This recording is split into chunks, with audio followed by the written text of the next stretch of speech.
Meus queridos irmãos, graça e paz. Amém? Eu vou repetir, irmãos. Graça e paz. Amém? Amém. Louvado seja o nome do Senhor. Nós estamos aqui nesta noite, irmãos, a louvar e agradecer o nome do nosso Deus. Nós vamos orar por nossas crianças. Quero pedir o irmão Adalto, que ore por nossas crianças. E o Dalton vai ficar com elas hoje.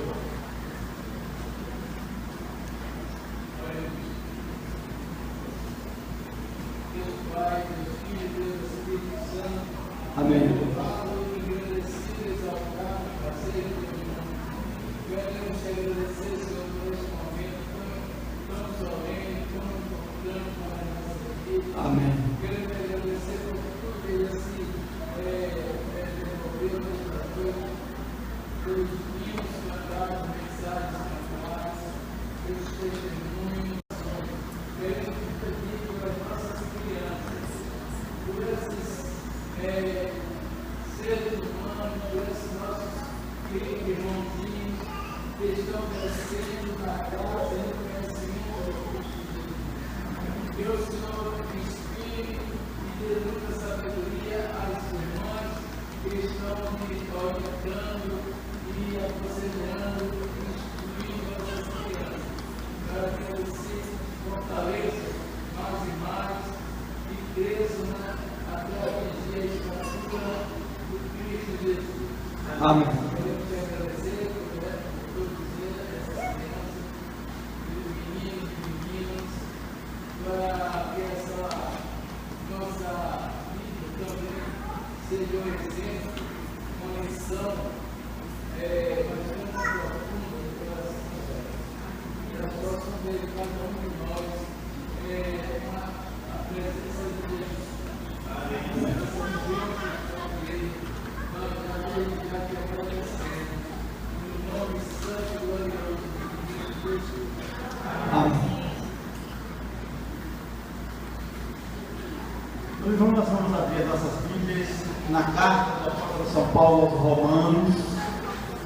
Carta do apóstolo São Paulo aos Romanos. Nós iremos ler os versos de 4 a 5. Carta de Paulo aos Romanos, capítulo 12, de 4 até o verso de número 5. Que diz assim: pois assim como em um corpo temos muitos membros, e nem todos os membros têm a mesma função, assim nós, embora muitos, somos um só corpo em Cristo, individualmente uns dos outros. E Deus, meus irmãos, coloque essa palavra no nosso coração. Amém.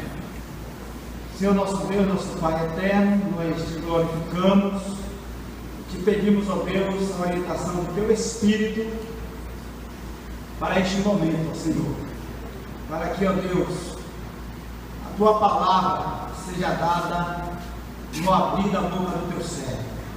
Nós te glorificamos no nome de Jesus. Amém.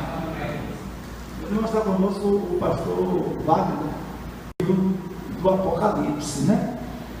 E o que a gente não entende, que as mulheres sempre foram tão discriminadas, né? Na igreja, e as pessoas parecem não ler a Bíblia. Uma certa vez alguém me falou que a Bíblia condenava a mulher a trabalhar. Então isso você nunca leu Provérbios. A Bíblia diz: mulher virtuosa, quem achará? O seu valor é seja de muitas joias. Ela ajuda o seu esposo, ela fia, ela tece, ela avalia um campo, ela trabalha. Mas por algum tempo, por muitos e muitos anos, as pessoas falavam isso, que Deus proibia a mulher de trabalhar, quando as pessoas não viam na realidade a Bíblia, não sabiam ler a Bíblia. Então aqui a igreja, como corpo de Cristo, fala de uma fidelidade. Quando se define a igreja como um corpo, o que está sendo enfatizado nesta definição?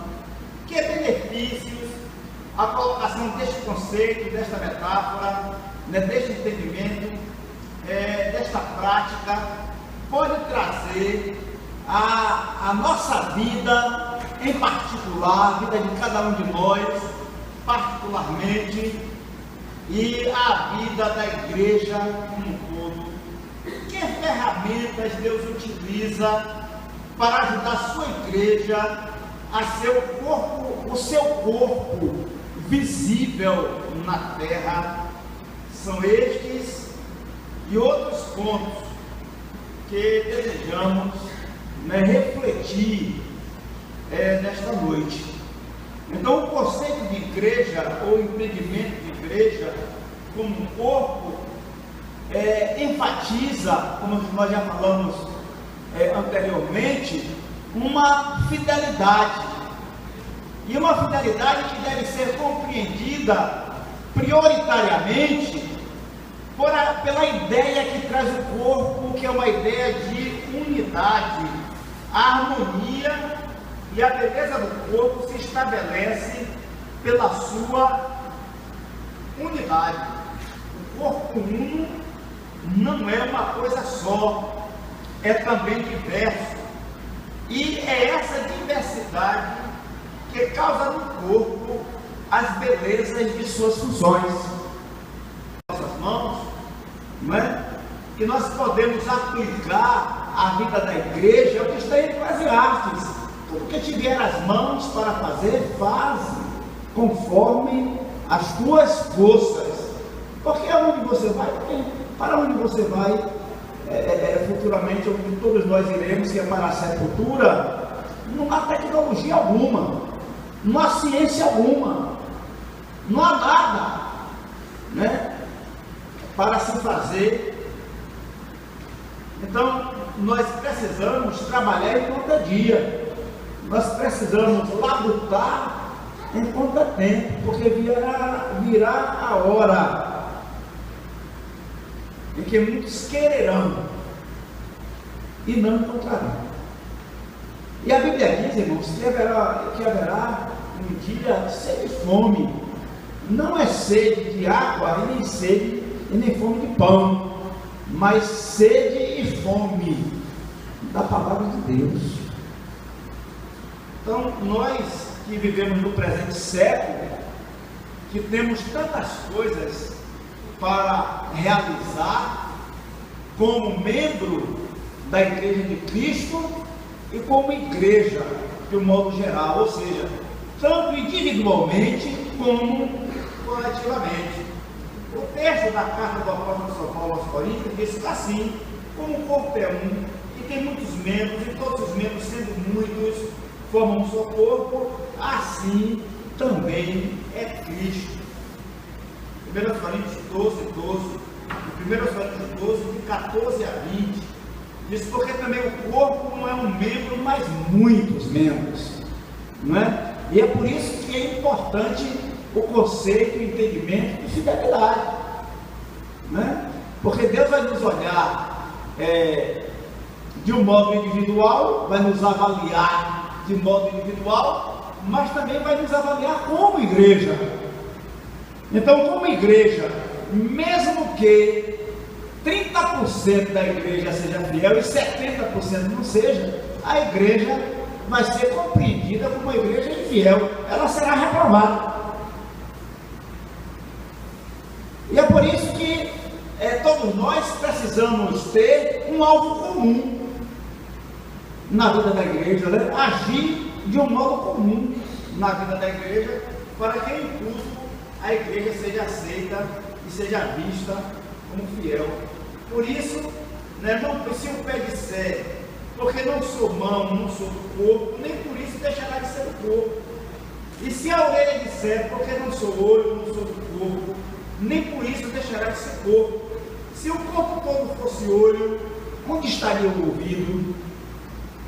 E se todo fosse ouvido, onde estaria o olfato? Mas agora Deus colocou os membros do corpo, cada um deles como quis. E se todos fossem um só membro, Aonde estaria o corpo? Agora, porém, há muitos membros, porém, um só corpo. Então, a igreja de Cristo, como corpo visível. Meus irmãos, eu não sei se nós já avaliamos bem essa figura da igreja como um corpo de Cristo, né? Então, os homens, Jesus Cristo ressuscitado, nós não temos a visibilidade do seu corpo. Então, a única maneira que Deus, usa para que os homens vejam a presença de Jesus no mundo é a igreja, meus irmãos. É por isso que nós somos chamados de corpo. E nós somos um corpo, e esse corpo, porque um corpo que não tem um espírito, ele está morto. Nós somos um corpo e temos nesse corpo um espírito, que é o Espírito Santo de Deus, que se move, que dinamiza, que qualifica a vida da igreja. Então, cada um de nós somos templos do Espírito Santo de Deus, o que quer dizer a seguinte verdade, que ao nos reunirmos, o Espírito Santo de Deus está no nosso meio. O conceito de igreja como corpo enfatiza a ideia de fidelidade, enfatiza a ideia de unidade, mas também enfatiza a ideia de pureza.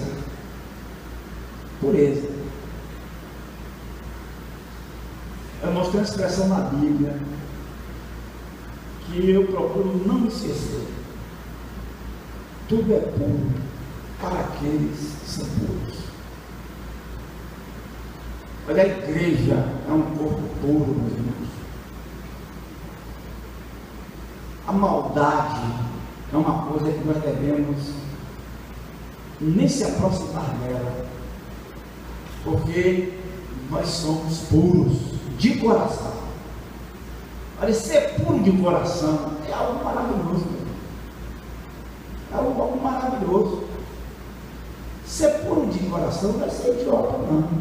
A Bíblia também tem um outro texto maravilhoso. Se nós devemos ser puros, como as pombas, e sábios e prudentes como as serpentes. Na nossa cultura, a serpente não goza de boa reputação, As serpentes não gozam de boa reputação, mas no Oriente não. No Oriente, a figura da serpente é uma figura que expressa a sabedoria. Então, quando a Bíblia fala sobre isso, diz que a igreja, ela deve ser pura, mas ela deve também ser prudente e ser sábia. Então, como igreja, como corpo de Cristo, nós precisamos experimentar essa pureza. A Bíblia diz que bem-aventurados são os puros de coração. Por quê? Eles verão a Deus. Ser puro de coração, nós vamos ter a capacidade de ver Deus. Você desconfia muito dos outros? Como é a sua relação com as pessoas? Como tem sido a sua relação com as pessoas? Você fica olhando muito o que as pessoas falam, olha, falou essa palavra, olha, isso foi para mim. Quem age assim não tem pureza de coração. E aquele irmão como me olhou naquele dia, irmãos, isso acaba a vida das pessoas, acaba a vida daquele, do outro, e acaba a sua própria vida. A Bíblia diz o seguinte, que a pureza da alma, ela é vista pelos olhos, e diz que ser a luz, essa luz que você carrega no olhar, não é?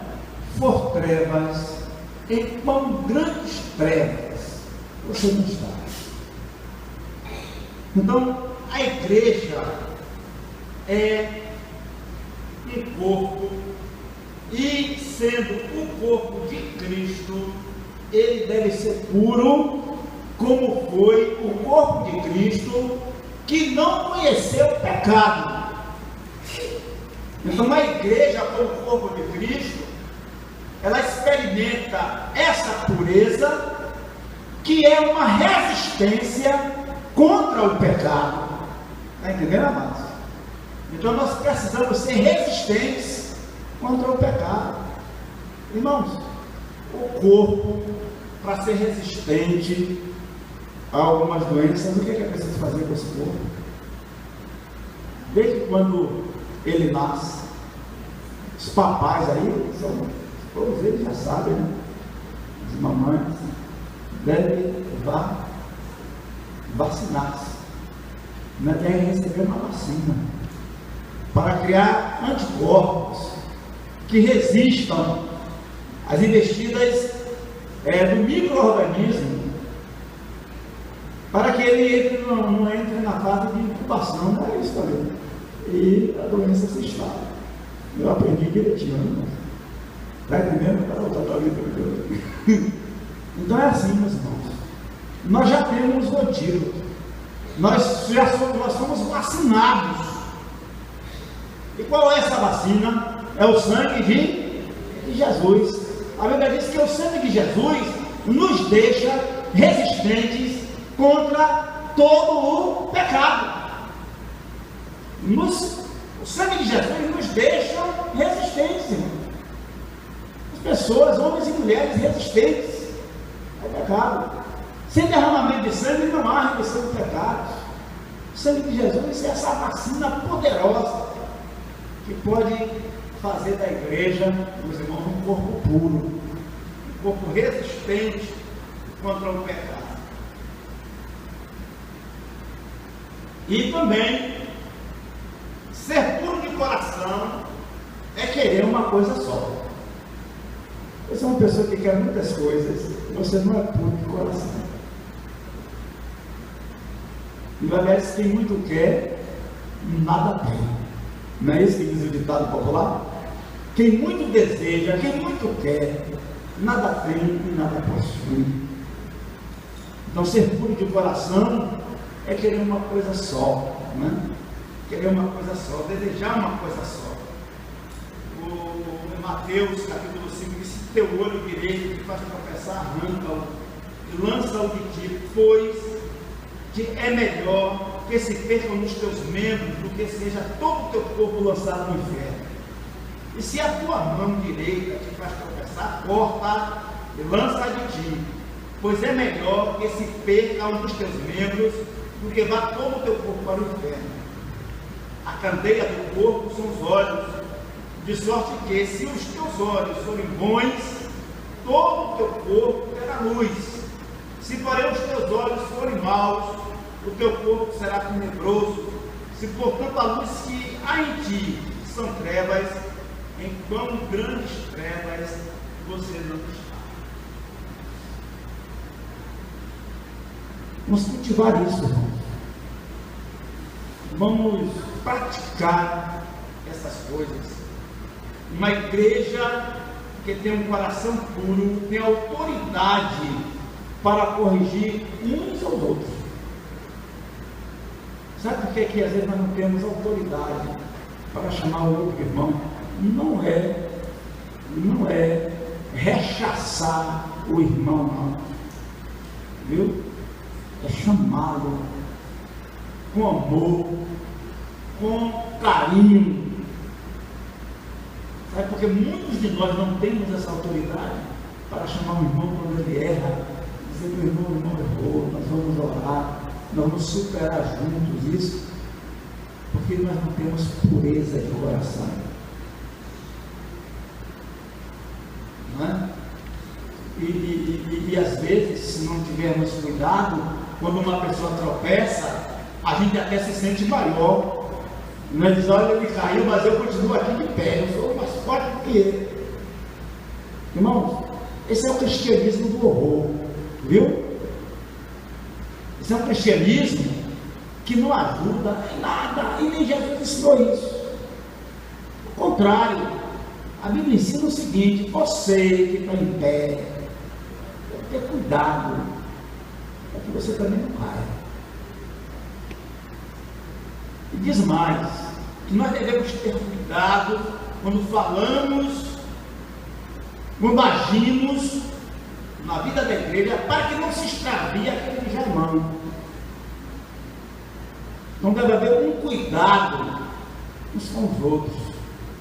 E o apóstolo Tiago diz que nós devemos confessar as nossas culpas uns aos outros, para que nós sejamos o que? Sarados, para que sejamos curados.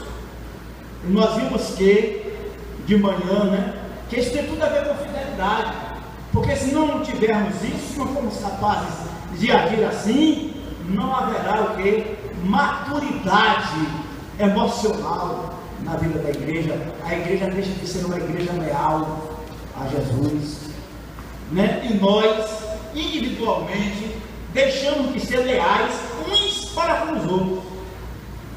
E aí, meus irmãos, o caos se instala e o diabo faz um estrago. Primeira carta de Paulo a Timóteo diz, capítulo 1, versículo 5: mas o fim desta administração é o amor, que procede de um coração puro. Procede de um coração puro, para os que são puros, mas para corrompidos e incrédulos nada é puro. Antes, tanto a sua mente como a sua consciência, né? Aqueles que nada é puro, estão completamente contaminados ou contaminados. Então, uma igreja de coração puro é uma igreja que tem autoridade, meus irmãos, vinda diretamente de Deus para corrigir uns aos outros. Você se zanga quando alguém lhe chama a atenção? Você suporta isso? Você é capaz de suportar quando alguém lhe chama a atenção?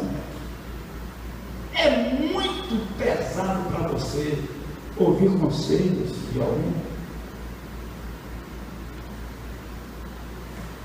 Ou você acha que ninguém tem nada o que dizer a você? Porque ninguém tem autoridade para lhe falar nada. Como tem sido a sua vida em relação a isso? Tito, capítulo 1, verso 15: tudo é puro para os que são puros, mas para os corrompidos e incrédulos nada é puro. O conceito de igreja como corpo também enfatiza a ideia de crescimento. Todo corpo é um organismo vivo, e como ser vivo, ele cresce e muda. E muda. Você também está disposto e disposta a mudar? Se eu sou resistente, meus irmãos, a mudar como pessoa, eu não estou crescendo. Eu não estou crescendo. Agora só aprende quem muda. Então, como é que a gente sabe que uma pessoa aprendeu? Ele muda. Não muda de comportamento. Então a gente sabe que aprendeu. Isso é um dos parâmetros da pedagogia para o aprendizado. É a mudança de comportamento. Então, quando uma pessoa aprende, muda. E quando muda, cresce. Não é? E quando muda, cresce. Então, o conceito de igreja como corpo enfatiza também a ideia de crescimento, porque todo corpo é um organismo vivo, e como um organismo vivo, ele cresce. O apóstolo São Pedro, no capítulo 2, verso 2, diz: desejai como meninos recém-nascidos o puro leite espiritual, a fim de por ele crescer, diz, para a salvação. E a primeira carta de João, o apóstolo diz e tudo o que nele tem esta esperança purifica-se a si mesmo, assim como ele é puro. Fidelidade, unidade, pureza de coração, autoridade vinda diretamente de Deus e, sobretudo, crescimento, meus irmãos. Crescimento, né? Crescer como pessoa. Religião é um instrumento poderoso para fazer com que o ser humano cresça como pessoa. Né? Infelizmente, religião hoje pouco tem a ver com isso. Né? Quase que não se fala nisto dentro das igrejas hoje. Né? E as pessoas usam a religião como se fosse sempre algo muito mágico, né? Que faz acontecer as coisas da noite para o dia. Né? Religião hoje se transformou em um espetáculo, né? Em fonte de entretenimento para as pessoas e fonte de se dar bem na vida, não é ganhando dinheiro, como se a religião fosse a bolsa de valores ou a caderneta de poupança ou coisas dessa natureza. E se nos esquecemos, se não tomarmos cuidado, quase sempre dessa ideia de que a igreja é o corpo de Cristo. E se entendermos a igreja como o corpo de Cristo, e se nos entendermos fazendo parte desse corpo, meus irmãos, a religião é uma outra coisa. A religião passa a ser uma coisa muito séria. A religião passa a ser um procedimento íntimo do espírito do homem, que é fonte de sabedoria e que é fonte de crescimento do ser humano como pessoa. E Jesus Cristo, meus irmãos, veio para que nós pudéssemos nos tornar mais humanos. Para encerrar, eu vou dizer aqui uma coisa aos irmãos. Olha, irmãos,